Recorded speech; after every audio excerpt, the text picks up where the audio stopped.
மக்களே வணக்கம். நான் உங்கள் பொன்வேல் பாண்டியன். இந்த பதிவில் நம்ம பார்க்க போகிறது மத்திய அரசின் பிஎம் ஸ்வநிதி திட்டம், SVANIDHI.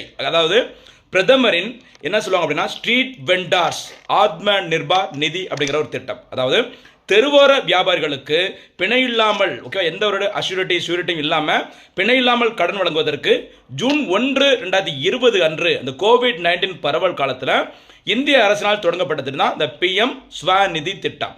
இந்த திட்டத்தில் ஆரம்பத்தில் பிணை இல்லாமல் 10,000 ரூபாய் வரைக்கும் கடன் வழங்கினாங்க. ஓகேவா?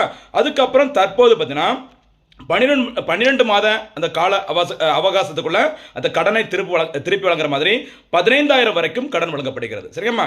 அதுக்கப்புறம் ரூபாய் 25,000 வரைக்கும், ஓகேவா, வரைக்கும் பார்த்தீங்கன்னா 18 மாதங்களுக்குள் அந்த கடனை திருப்பி செலுத்துற மாதிரி ஒரு வசதி இருக்குது. அதுக்கப்புறம் பார்த்தீங்கன்னா 36 மாதங்கள், அதாவது 3 வருடங்களுக்குள்ள அந்த கடனை திருப்பி வழங்குற மாதிரி ரூபாய் 50,000 வரைக்கும் கடன் வழங்கப்படுகிறது அந்த தெருவர வியாபாரிகளுக்கு. சரிங்களா? இது நம்ம ஒரு முக்கியமான செய்தி. அதே மாதிரி 7% அந்த கடனை யார் திருப்பி கரெக்டாக செலுத்துறாங்களோ அவங்களுக்கு 7% வட்டி மானியமும் வழங்கப்படுகிறது. சரிங்களா? இது வந்துட்டு ஒரு முக்கியமான திட்டம். அதே மாதிரி சமீபத்தில் ஜனவரி 23, 2026 அன்று கேரள மாநிலம் திருவனந்தபுரத்தில் நடைபெற்ற நிகழ்ச்சியின் போது பாரத பிரதமர் நரேந்திர மோடி அவர்கள் இந்த பிஎம் ஸ்வநிதி கடன் அட்டை திட்டத்தை தொடங்குறாங்க. சரியா? இந்த யூபிஐ வசதியுடன் இணைக்கப்பட்ட ஒரு கடன் அட்டை திட்டத்தின் மூலமாக, ஓகேவா, ரூபாய் 30,000 வரைக்கும் கடனை பெற முடியும். சரிங்களா? இந்த திட்டம் தான் பிஎம் ஸ்வநிதி கடன் அட்டை திட்டம்.